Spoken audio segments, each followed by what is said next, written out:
It's fun to hug that guy. Woo, that was exciting.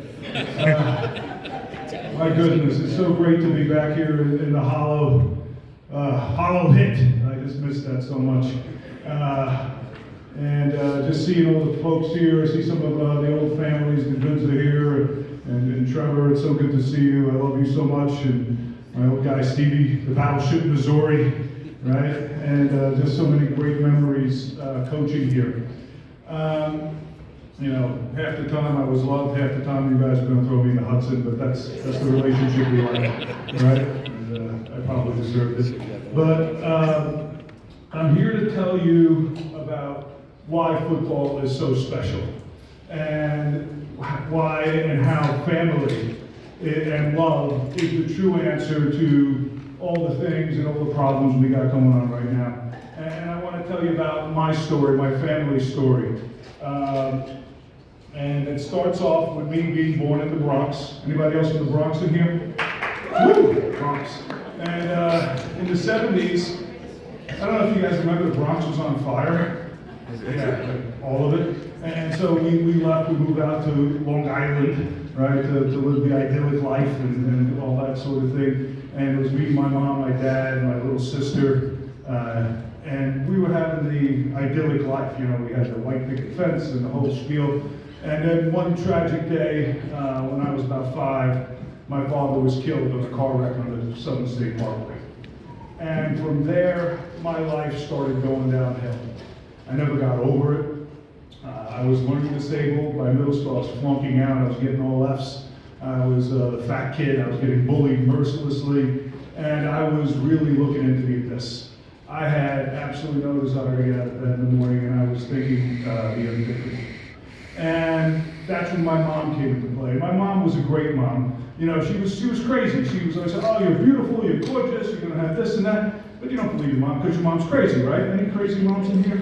Crazy in here? Oh, there's the okay, there's the queen over there, right? And you know, all her love wasn't really making a dent. And then she got a little tough with me. She said, hey, listen, buddy, all right? You're not the only person in this family who has had trouble in their life. You're not the only person here who's been at the edge. And she goes, I want to tell you about your Ukrainian grandmother, my babcia, that's the Ukrainian word for grandma, babcia Eva. And I go, okay, what's so special about babcia Eva? And my mom looks at me and she says, well, you know, she was basically a superhero. Superhero? What the hell are you talking about? And she goes, yeah. And I never knew my babcia. She actually died in the same car crash as my dad. I only knew her as the nice lady who would come over and bring out the strudel. You know, and as a fat kid, that's how you identify people. By what pastry they brought, you know, she was a strudel lady, right? I said, what the hell are you talking about? Apples? You know, she's a strudel lady. But she a radioactive strudel who gave her a power? She goes, no. When she was your age, she wasn't worried about obesity. She was worried about starving to death. I said, starving? She said, yeah, she was living in the Ukraine back then and was victim of Stalin's Holodomor, or Ukrainian genocide. And Stalin, in order to break the Ukrainians to his communist collective farms, he took out all the food and watched as 6 million Ukrainians starved to death. And that hit me like a ton of bricks. I couldn't imagine that. And after they got through that, they survived. They had to do some of the most unspeakable, unbelievable things to survive. And they started getting on their feet. Then came the Great Terror, another Stalinistic purge, where hundreds of thousands of more were killed. And they survived that, and just when she thinks she's turning the corner, Hitler's master of Germany. And in 1941, he invades. She's captured, her family's murdered, and she spends the rest of the war in a camp working for Hitler as a slave. And this absolutely blew my mind. How could this be? And how did she survive? And that's when my mom revealed the superpower. My babcia, no matter what was happening, she realized she controlled her reaction to the situation. That was her power. Stalin, Hitler, it didn't matter. She made a pledge that she was going to have a great life, regardless of what these ultimately evil dictators were trying to do to her. She made a pledge that she would not let our family be erased from history, that we would not be vanished from the planet, that she would resurrect the Boris family, and she did. And I said, my goodness, that's my legacy. I can't roll over and die. I got to get up and get back in the fight. But how? A fat kid failing out of school, how could I be anything but a loser? And that's when my mom said, you got to join the football team, son.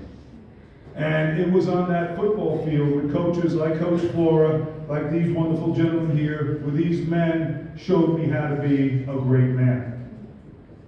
Family, the first day of practice, I got to run a warm-up lap. And I'm a fat kid, I try to run the warm-up lap, I'm wheezing, I'm dry heaving, Twinkies are falling out of my pocket, you know. And our captain, Jason, comes, he grabs me, he says, hey, we're gonna get through this together. And our motto on our team was, brothers forever. And slowly but surely, okay, my life got better and better, and my mom started having midnight chats with me. We had insomnia, we were drinking too much coffee, and staying up all night. And she says, hey, you're gonna go to college, you're gonna get a scholarship, you're gonna meet a great girl, you're gonna have all these things. By the time my junior year, all these things were starting to happen. And just when we were about to cross the finish line, I get called into my principal's office. He says, Steve, I got some bad news. First I thought it was gonna be a college recruiter. Wasn't a recruiter. He calls me and says, sorry, your mom's dead. She was in a car wreck. And just like that, I was at the abyss again. I thought it was over. But you know who saved me? Folks like you saved me. My team, my family. Just like this, different time, different place. It was the sport of football, that family, that got me through, that saved my life. And when I got old enough, I said, that's what I'm going to do. I'm going to dedicate my life to this, to being on the other side of the table. And wound up here in the Hollow. And it was some of the greatest 15 years of my life working here and trying to turn the program around. When I got here, the program had ceased to exist.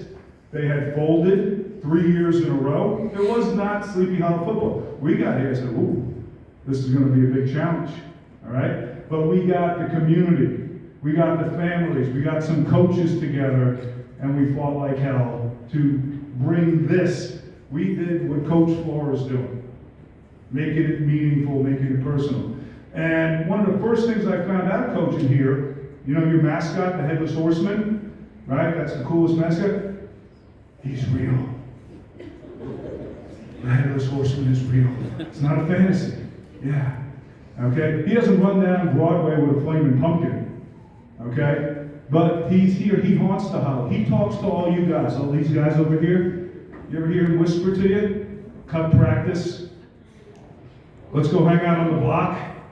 Let's go get in trouble. Let's go do drugs. Let's go sell drugs. You ever hear him? Don't work hard. Don't go lifting. That's him whispering. And as a coach, with all our coaches and families and parents, we had to fight him every day to say, no, you don't want to go do that stuff. You want to go get your education. You want to play ball. You want to be with your family. And you want to go and be a great man. That's a fight. You got to make that choice each and every day. Who are you going to listen to? Guys like Coach Flora and these wonderful coaches and your parents to go be a great and honorable man? Or are you going to go into the gutter? And that's the superpower. Who gets to decide? You. You're in control of your life. Just like my Bobcha Eva. Just like I was. And when those hard decisions, it's tough to make some of those choices, you know who's got your back? Look around this room. This is your family. All right?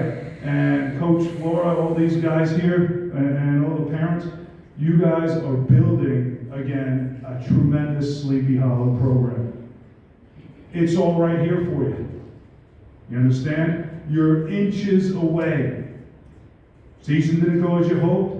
You have no idea how close you are to turning that corner, to bringing it back to where it was not too long ago.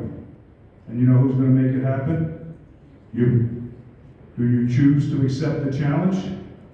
We'll find out. Thank you, Sleepy Hollow.